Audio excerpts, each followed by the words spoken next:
A small, quiet town church in the early morning light.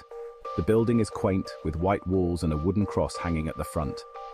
Churchgoers, including an elderly couple, Jerry and Sally, walk inside. The atmosphere is peaceful, but there's a subtle tension in the air, as if something is wrong. Light fog surrounds the church, and a gentle breeze stirs the trees. The sun shines softly through the mist. The inside of the church is warm and welcoming, with wooden pews, stained glass windows casting colored light, and a pastor speaking from the pulpit. The congregation sits quietly, listening. The camera pans slowly over their faces, revealing an ordinary service. Suddenly, the calm is shattered by a loud, piercing scream from a woman in the front row. In the front row of the church, a woman stands, transforming into a terrifying creature. The transformation is slow and grotesque, her body contorting as fur begins to sprout. Her eyes glow red, and her face elongates into a wolf-like snarl. The creature growls menacingly, with sharp teeth bared. Churchgoers scream and back away, while security guards rush toward her, powerless to stop her. Sally clutches Jerry's arm in fear, her eyes wide with terror. The lighting in the church darkens dramatically, with long shadows cast across the room.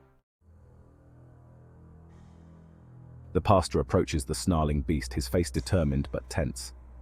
He speaks in a language no one in the church understands. The creature roars and thrashes, but as the pastor speaks louder, the beast appears to weaken. The camera shows the congregation frozen in fear, watching the battle of wills between man and monster. The lighting flickers, and shadows move eerily across the walls as the confrontation intensifies. After an hour of tense standoff, the creature collapses, slowly transforming back into the woman. Her body convulses as the fur recedes, her claws shrink, and her face returns to human form.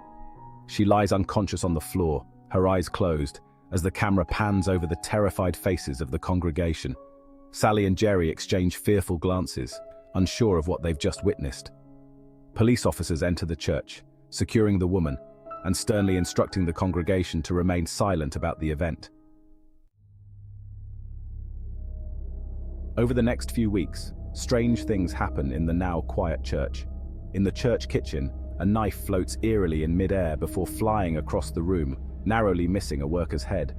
Shadows shift and dart around the corners of rooms, as though something invisible is moving. A worker in the church basement looks up in horror as a heavy shelf tips forward, nearly crushing them. The lighting is dim, with flickering lights adding to the eerie atmosphere. Years later, the church stands empty, abandoned and decaying. The building is worn and crumbling, with broken windows and vines creeping up the walls. A wrecking ball swings toward the church, demolishing it piece by piece. The camera pans across the wreckage, showing that the church is being erased from existence. But as the dust settles, a faint, ghostly figure is visible in the shadows, watching silently. The location where the church once stood is now an empty lot. The sun sets in the background, casting long shadows across the land. Trees sway gently in the wind, but there is an eerie stillness to the scene. As the camera zooms out, something faint and shadowy shifts in the background, hinting that the evil might not be gone after all.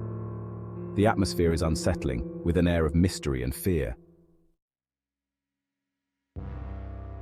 Black screen with slow fading white text, accompanied by eerie ambient music.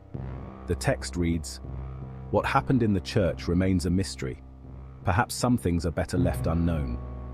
The music fades out, and the screen slowly turns to black.